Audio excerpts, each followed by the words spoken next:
سلام الله عليكم. تتمة لرحلتنا المحمدية سنزور 4 محطات مهمة في حياة الحبيب المصطفى صلى الله عليه وسلم، بداية بالتعرف على سيد قريش وجده، مرورا برضاعته بعيدا عن أمه إلى أن يصل إلى يوم الفراق الحقيقي، يوم وفاة أمه صلى الله عليه وسلم، لنصل في الأخير إلى طفولته مع أترابه عليه أفضل الصلاة والسلام.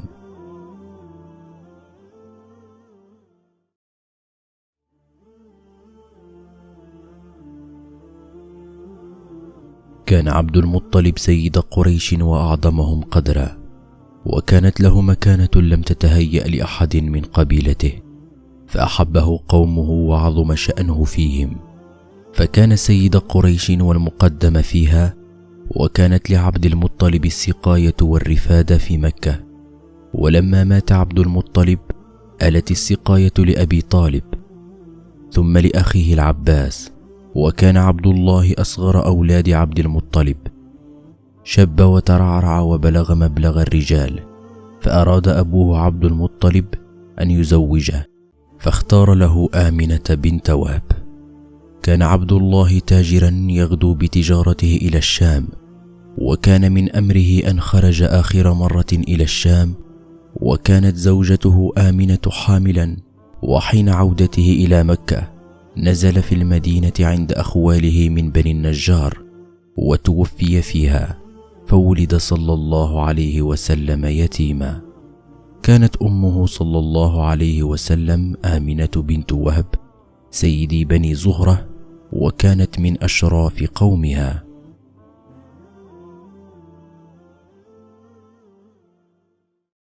كان من عادة أشراف العرب أن يلتمسوا المراضع لأولادهم في البوادي، فإن ذلك أنجب للولد وأصح للبدن وأصفى للدهن، وفي نشأة الوليد بين الأعراب يكتسب الفصاحة والسلامة في اللحن والبراءة من الهجنة.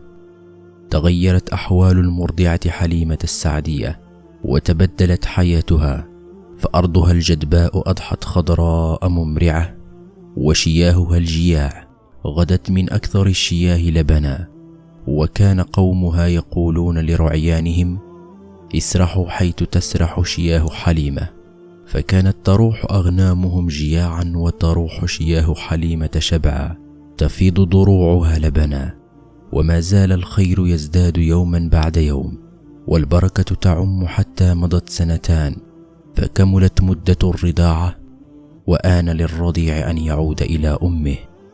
ولما عادت حليمة بالرضيع إلى أمه طلبت منها آمنة أن تبقيه عندها في باديتها، خوفا عليه من وباء في مكة، فعادت به حليمة إلى ديارها.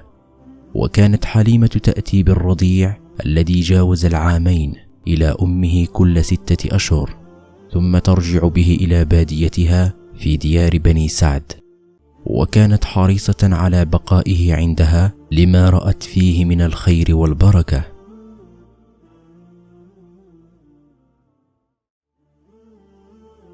سافرت به أمه إلى المدينة حيث قبر والده، وحيث فيها أخواله، تزيره إياهم، وكانت معها خادمتها أم أيمن حاضنة محمد صلى الله عليه وسلم. مكثت آمنة في المدينة 1 شهرا ثم رجعت إلى مكة، وفي الطريق ألم بها مرض، فما زاد يشتد بها حتى توفيت بالأبواء، وكان عمره إذ ذاك 6 سنين. وعادت أم أيمن بمحمد إلى مكة، وسلمته إلى جده فتولاه، وعاش في كنفه يرعاه ويتولى تربيته.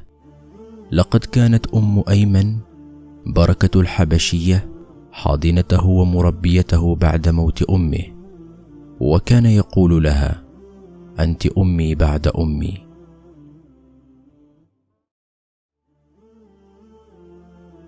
كان رسول الله صلى الله عليه وسلم في طفولته يلعب مع من هم في سنه من بني سعد، شأنه شأن جميع الأطفال، كما كانوا يتولون رعي الأغنام وراء بيوتهم في منابت العشب، فيستمتعون بالطبيعة ونقاء جوها وصفاء هوائها. وقد كان حين هاجر إلى المدينة المنورة يتذكر المواطن التي كان يلعب فيها ويلهو مع أترابه. وروي أنه نظر إلى أطم يعرفه فقال صلى الله عليه وسلم: كنت ألاعب أنيسة على هذا الأطم. وقال صلى الله عليه وسلم: كنت مع غلمان من أخوالي نطير طائرا كان يقع علي. وكان من أحسن ما يفعلونه هو تعلم العوم، فإنه يقوي أجسامهم ويمنحهم الصحة.